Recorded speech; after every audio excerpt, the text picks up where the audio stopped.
이번에는 교차 분석에 대해서 좀 알아보도록 하겠습니다. 설문지 파일을 한번 열어보겠는데요.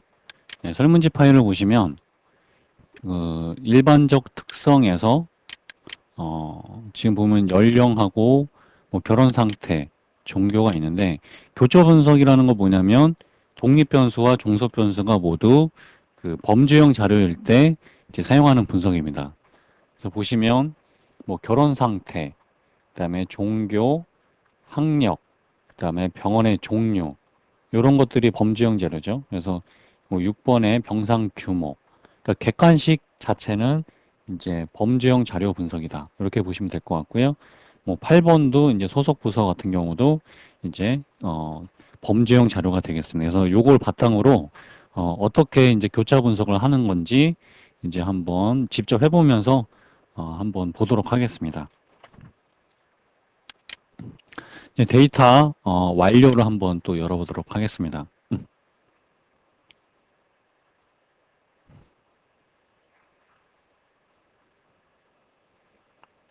데이터 완료 파일을 여신 다음에 그 다음에 분석 밑에 있는 기술 통계량 값으로 가겠습니다. 그래서 여기서 밑에 보시면 교차 분석이라는 메뉴가 있어요. 그래서 교차 분석을 이제 클릭을 하게 되면 이제 다음과 같은 이제 대화 상자가 뜨게 되는데요.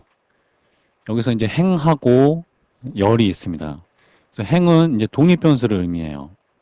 그 다음에 열은 종속 변수를 보통 의미하게 됩니다. 그래서 보시면 여기 이제 독립 변수, 그다음에 이쪽이 이제 종속 변수 되겠죠? 그러면 한번 넣어보도록 하겠는데요. 그 독립 변수에다가는 결혼의 상태부터 한번 넣어보도록 할게요. 결혼의 상태, 이게 범정 자료죠. 그 다음에 결혼의 상태에 따라서 학력을 한번 넣어보도록 할게요. 학력을 이제 종속 변수에다가 한번 넣어보도록 할게요. 그러니까 행에다가 하나, 그 다음에 열에다가 하나 이렇게 넣으시면 돼요. 그 다음에 이제 통계량 값을 한번 눌러보시면 교차 분석에서 표시를 해야 될 것들은 이제 요 카이 제곱이라고 보시면 돼요.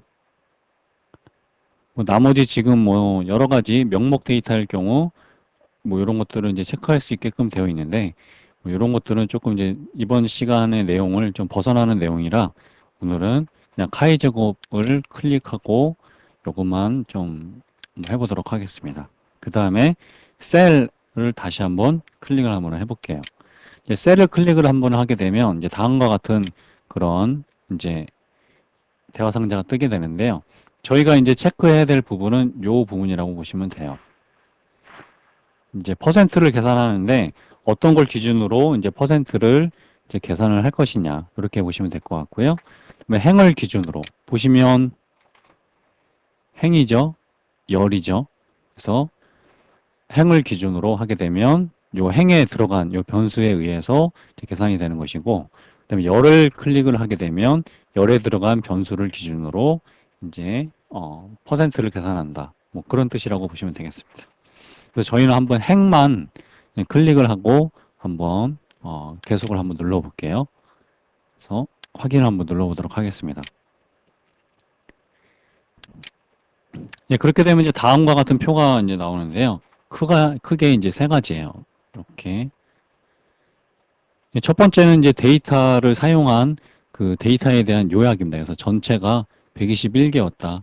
그래서 뭐 결측치는 0이었다. 뭐 이렇게 하는 거라고 보시면 될 것 같고요. 뭐 요것들은 이제 특별한 정보는 아니라고 보시면 되겠죠. 그 다음에 이제 두 번째가 이제 교차표에 대해서 나와 있는 건데, 이건 뭐냐면 결혼의 상태가 이제 미혼이냐 기혼이냐죠. 그 다음에 최종 학력이 돼 있어요. 다시 얘기하면 미혼에서는 전문대학 졸업이 제일 많았죠. 그 다음에 기혼에서는 학사가 제일 많았어요. 이런 식으로 미혼과 기혼에 따라서 학력의 차이가 있느냐. 그러니까 독립변수가 결혼이고 종속변수가 학력이 되는 거죠. 그래서 다시 얘기를 하면 이제 결혼 상태에 따라서 학력에 어떤 차이가 있느냐 없느냐 이렇게 물어보는 거랑 똑같은 거예요. 그래서 요거에 대한 결론은 요 카이 제곱 검정을 보시면 돼요. 여기서 피엇은 카이 제곱 값을 보시면 됩니다. 그래서 마찬가지로 요게 유의확률 값이 정근 유의확률이라고 나와 있는데요. 요게 0.05보다 작게 되면 차이가 있다라고 결론을 내립니다. 그래서 보시면 교차표에서도 보시면 미혼에서는 전문 대졸이 제일 많죠. 그다음에 기혼에서는 이제 학사가 제일 많은 것을 알 수가 있어요. 그래서 퍼센트도 보시면 65.5%, 미혼에서는 이제 전문 대학이 65.5%가 되고, 그다음에 기혼에서의 학사 졸업은 이제 51.1%로 이게 제일 많았다가 되죠. 그래서 기혼과 미혼에 따라서 이제 학력이 이제 다르다라고 이제 결론을 내리게 되는 것입니다. 예, 교차 분석을 다시 한번 좀 해보도록 하겠는데요. 예, 다시 한번 교차 분석, 기술 통계량 밑에 교차 분석을 다시 한번 눌러보도록 하겠습니다. 예, 행에는 이제 최종 학력을 한번 넣어보도록 하겠고요. 그 다음에 열에는 어떤 걸 넣었냐면 그 업무 관련 질문에서 심사 업무를 하게 된 동기를 한번 눌러보도록 할게요. 심사 2번이죠. 기아가 심사 업무를 하게 된 동기. 예, 요걸 한번 넣어보도록 하겠습니다. 그리고 통계량에서는 카이 제곱 체크해 주시고, 그 다음에 셀에서는 요 행을 체크를 해보도록 하겠습니다. 그 다음에 확인을 한번 눌러볼게요. 예, 요 표는 어떤 의미가 되냐면 최종 학력에 따라서 이제 심사 업무를 하게 된 동기가 달라지느냐 이렇게 물어보는 거죠. 그래서 보시면 전문대에서는 그 새로운 영역이라고 생각하는 그런 의미라고 대답한 사람이 18명 제일 많았고요. 그 다음에 학사 졸업에서는 이제 본인의 뜻과는 무관하게 로테이션이 되어서 라는 응답이 제일 많았어요. 20명이죠. 그 다음에 대학원 재학 이상라고 이렇게 응답한 사람 중에서는 이제 본인의 뜻과는 무관하게 로테이션이 되어서라는 사람이 11명이었어요. 그래서 퍼센트를 한번 살펴보면 여기서는 이제 41.9%가 됐죠.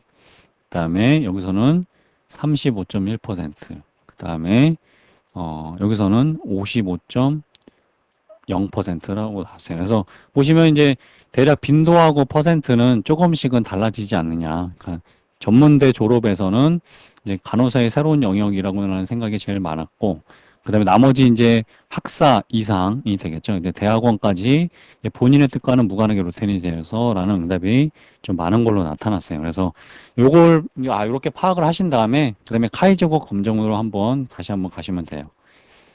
여기서 보시면 이제 정근 유의 확률 값이 0.05보다 작아야 차이가 있다라고 결론을 내린다고 그랬죠.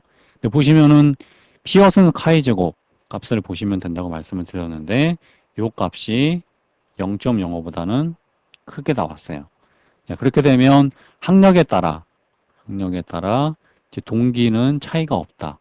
참여 동기는 이제 차이가 없다라고 얘기를 하시면 되겠습니다. 그래서 어느 정도 차이는 응답의 차이는 있었지만 이제 통계적으로 봤을 때는 차이가 있는 수준은 아니다라고 이제 결론을 내리시면 되겠습니다.